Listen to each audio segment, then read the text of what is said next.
بسم اللہ الرحمن الرحیم۔ السلام علیکم، میرے اس چینل پر آپ سب کو خوش آمدید۔ آج ہم ہمارے پیارے نبی حضرت محمد مصطفیٰ صلی اللہ علیہ وسلم کے بچپن کا ذکر کریں گے۔ مکے کی وادی کے ایک کچے مکان کے خوشبوؤں سے معطر ایک کمرے میں حسین و جمیل پاک دامن خاتون، شرم و حیا کی پیکر، صبر و شکر کا اعلیٰ نمونہ، تخلیق کے عظیم ترین اور پاکیزہ مرحلے سے گزر رہی تھی۔ آج کی رات ان کی زندگی کی سب سے خوبصورت رات تھی، کیونکہ یہ کائنات کے حسین ترین لمحات تھے۔ آج وہ ہستی اس دنیا میں جلوہ گر ہونے والے تھے کہ جن کے لیے یہ ساری کائنات سجائی اور سنواری گئی تھی، جن کی محبت کی خوشبو اللہ پاک نے سارے عالم میں سمو دی تھی۔ وہ مرحلہ جو دیگر عورتوں کے لیے کٹھن اور دردوں بھرا ہوتا ہے، وہ حضرت بی بی آمنہ کے لیے نہایت آسان کر دیا گیا۔ چاروں طرف ایسا نور پھیل گیا کہ شام کے محلات بھی حضرت آمنہ کو نظر آنے لگے۔ آسمان کے ستارے اس قدر نزدیک ہو گئے کہ گویا مجھ پر گر پڑیں گے۔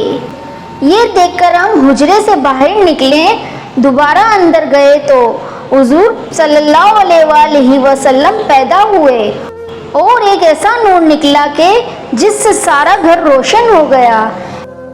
کسی قسم کی غلاظت جسم پر نہیں تھی۔ آپ صلی اللہ علیہ وسلم کی آنول نال کٹی ہوئی تھی۔ آنول نال کو بچے پیدا ہونے کے بعد دائی کاٹتی ہیں۔ آپ صلی اللہ علیہ وسلم ختنہ شدہ پیدا ہوئے۔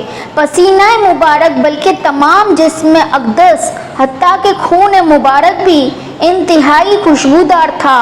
والدہ ماجدہ کہتی ہیں، جب آپ نبی صلی اللہ علیہ وسلم میرے بطن سے جدا ہوئے تو آپ کے ساتھ ایک نور نکلا جس کے سب مشرق مغرب کے درمیان سب چمک اٹھا تھا۔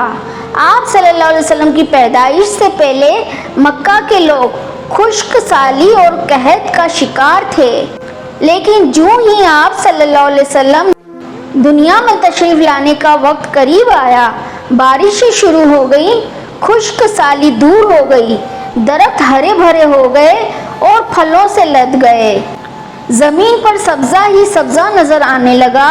پیدائش کے وقت آپ صلی اللہ علیہ وسلم اپنے ہاتھوں پر جھکے ہوئے تھے، سر آسمان کی طرف تھا، مطلب یہ کہ سجدے کی سی حالت میں تھے۔ آپ کی مٹھی بند تھی اور شہادت کی انگلی اٹھی ہوئی تھی، جیسا کہ ہم نماز میں اٹھاتے ہیں۔ باپ کہاں تھے جو بلائے جاتے اور اپنے نونہال کو دیکھ کر نہال ہوتے، وہ تو پہلے ہی وفات پا چکے تھے۔ دادا کو بلایا گیا جو اس وقت طواف کعبہ میں مشغول تھے۔ یہ خوشخبری سن کر حضرت عبد المطلب یہ دیکھ کر بے حد حیران ہوئے اور خوش بھی۔ وہ کہا کرتے تھے، میرا بیٹا نرالی شان کا ہوگا۔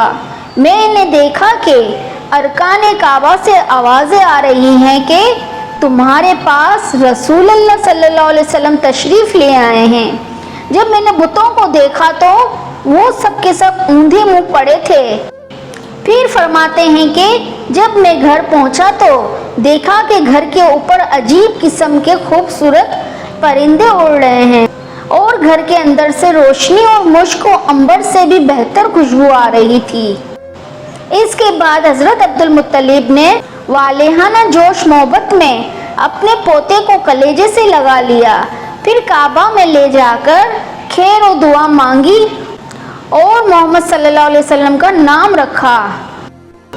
بے شک حضور صلی اللہ علیہ وسلم ہی وہ پیغمبر ہیں کہ جن کا سب کو انتظار تھا۔